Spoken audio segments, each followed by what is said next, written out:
mandat yang diberikan oleh anggaran dasar dan rumah tangga kepada Suriah dalam realitas kesehariannya masih belum sesuai dengan apa yang seharusnya. Nyuwun sewu, Rois Am ini termasuk bagian dari peluru yang nyasar ke sini.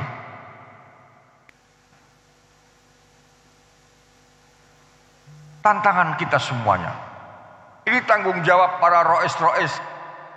Karena hakikat pemimpin NU, nakhoda sebenarnya itu adalah ruasa-ruasa, yaitu kita sekalian. Assalamualaikum warahmatullahi wabarakatuh. Saudara-saudari sekalian, saya mengajak saudara-saudari untuk menonton dan menyimak pidato Wakil Rois Am Pengurus Besar Nahdlatul Ulama, yakni Kiai Haji Anwar Iskandar, dalam acara pembukaan pendidikan pengembangan wawasan keulamaan Nahdlatul Ulama. Dalam pidato yang disampaikan, kita di satu sisi sangat mengapresiasi betapa upaya dan usaha pengurus besar Nahdlatul Ulama untuk mengkader para pengurusnya agar menjadi orang-orang yang tauladan, berkeilmuan dan berwawasan tentunya. Tetapi di sisi yang lain sungguh sangat miris karena diakui ternyata ulama-ulama, kiai-kiai yang duduk menjabat sebagai pengurus Suriah Nahdlatul Ulama ternyata tidak berperan apa-apa, hanya menjadi stempel, hanya menjadi penguat dari keinginan orang-orang yang memanfaatkan Nahdlatul Ulama untuk kepentingan pribadinya. Maka tidak heran kalau orang-orang yang duduk di kepengurusan Suriah Nahdlatul Ulama bisa dikatakan adalah mereka-mereka yang tidak peduli terhadap pengembangan Nahdlatul Ulama, tetapi yang terpenting adalah bagaimana membuat pengurus-pengurus Nahdlatul Ulama itu menjadi gemuk, memperoleh posisi, memperoleh jabatan, sehingga kepentingan pribadi lebih diunggulkan.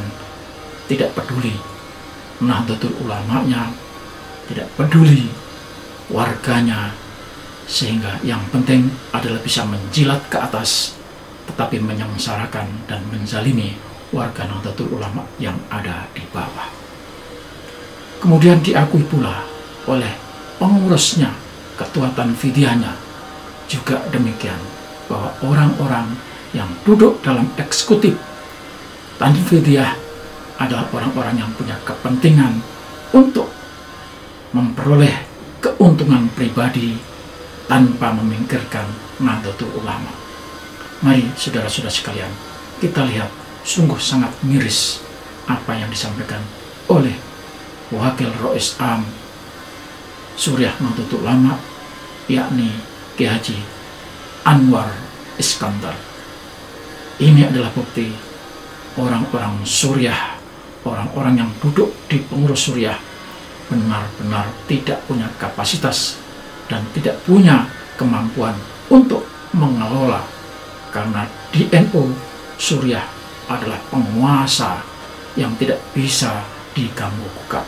Maka ketika pengurusnya, ketua Suriahnya punya kepentingan membela Pak Alawi, siapapun tidak bisa berkutik, dan bahkan ketua Suriah itu sendiri menjadi bagian bom, bagian meriam yang dipakai untuk menyerang orang-orang NU sendiri yang menginginkan agar Nahdlatul Ulama menyelesaikan persoalan-persoalan yang semestinya sangat ditunggu-tunggu oleh warga Nahdlatul Ulama, karena warga Nahdlatul Ulama di akar rumput sungguh sudah sangat muak terhadap kelakuan dan ulah para Habib itu. Tetapi ketua Suriahnya sendiri menjadi mortir, menjadi bom, menjadi meriam yang dipakai untuk menghajar, menzalimi, bahkan menjatuhkan, bahkan menyerang warga Nahdlatul Ulama yang berjuang ingin membebaskan diri organisasi dari kungkungan dan ganggangan para Habib. Sedikit mari kita tonton apa yang disampaikan oleh Wakil Ketua Rois Am, yakni Kiai Haji Anwar Iskandar.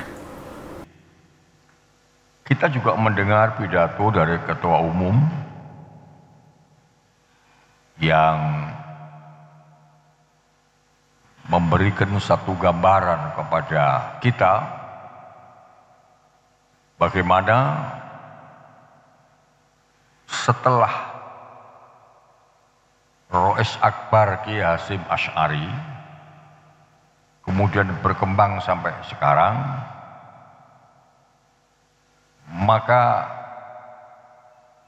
peran daripada Rois itu makin menurun.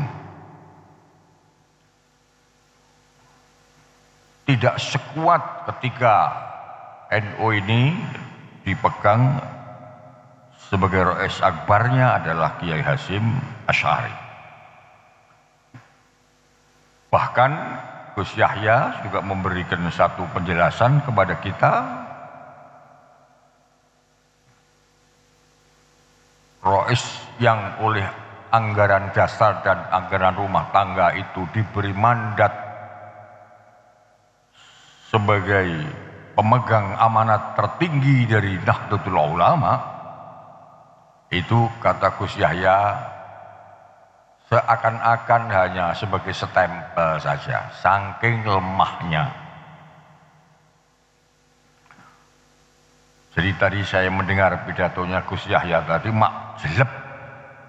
Bahasa anak sekarang itu mak jelep. Bacaan-bacaan yang kita fahami dari kedua beliau tadi tentu menjadi bahasan dan renungan bagi kita sekalian. Mandat yang diberikan oleh anggaran dasar dan rumah tangga kepada Suriah dalam realitas kesehariannya masih belum sesuai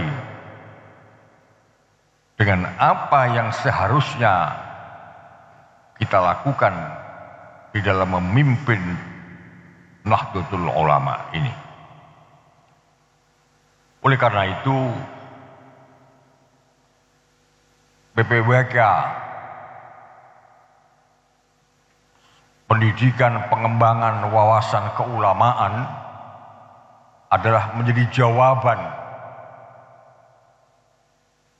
dari tantangan yang dihadapi oleh kita semuanya pada hari ini.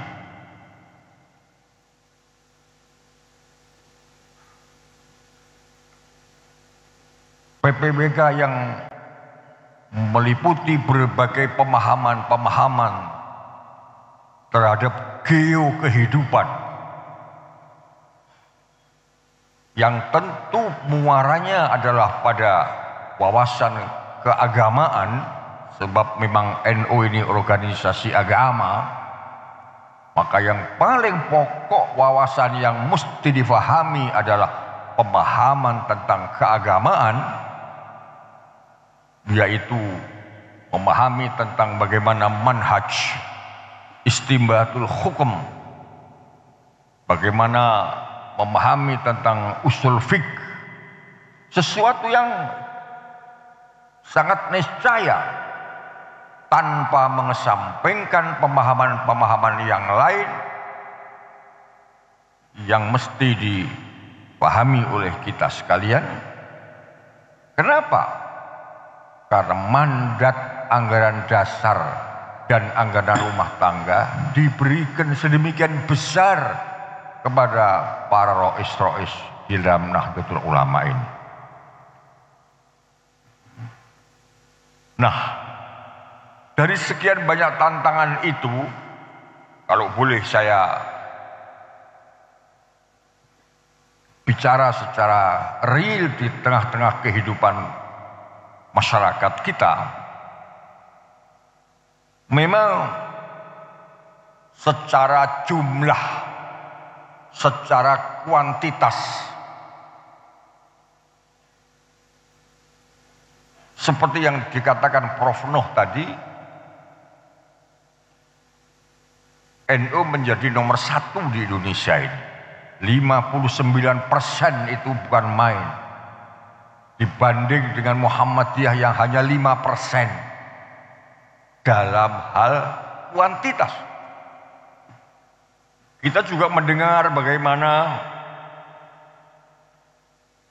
DNIJA yang memiliki lembaga survei juga memberikan satu pemahaman kepada kita tentang hal yang sama. Tetapi apakah ketika kita bicara tentang kualitas juga semayoritas kuantitas kita? Bagaimana tingkat keekonomi warga NU?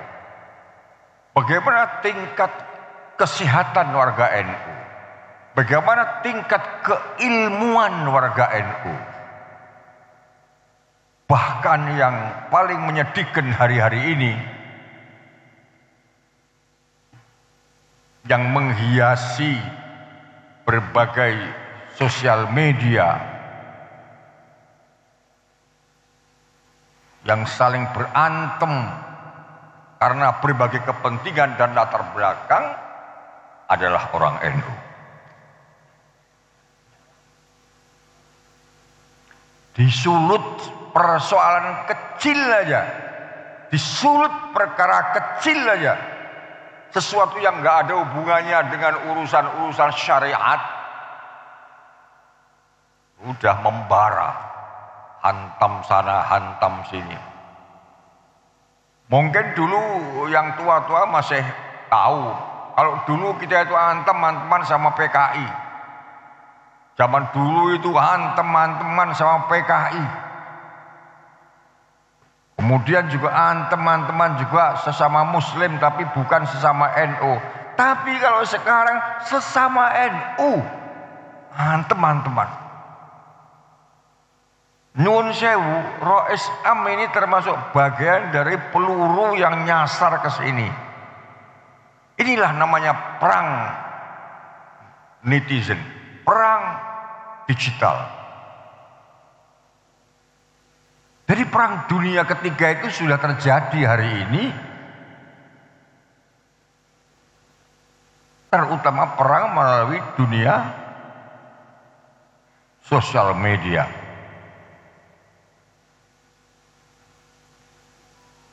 Kalau perang senjata ya memang mungkin baru-baru saja terjadi. Iran menghantam, Israel menghantam Iran dulu, kemudian dikirimi rudal dari Iran.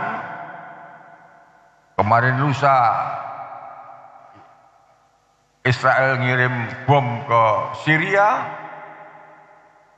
Ya mudah-mudahan tidak memancing negara-negara besar seperti Rusia dan Cina, Amerika untuk perang nuklir. Kalau perang nuklir terjadi, mati semua. Tapi perang digital sudah terjadi.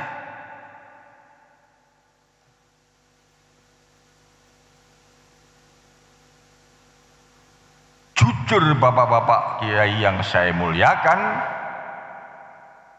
kalau urusan-urusan yang berhubungan jumlah, tidak ada yang mengalahkan NU. Tapi risiko dari keluarga besar itu memang seperti ini. Maka harus ada rumusan yang mungkin bisa kita simpulkan bagaimana caranya membuat warga NU yang besar ini bisa menjadi sebuah kekuatan yang bersatu. Itu problem yang harus kita pikirkan. Antara NU dengan politisi NU tidak bisa bersatu. Antara politisi NU sendiri, ya, kader-kader NU yang jadi politisi, yang satu di partai A, yang lainnya di partai B, nggak bisa bersatu.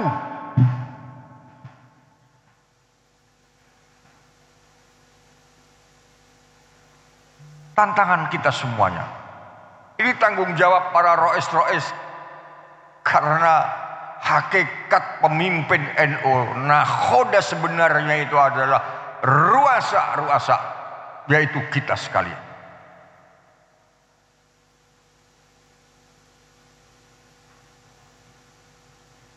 NU ini segalanya sudah punyalah.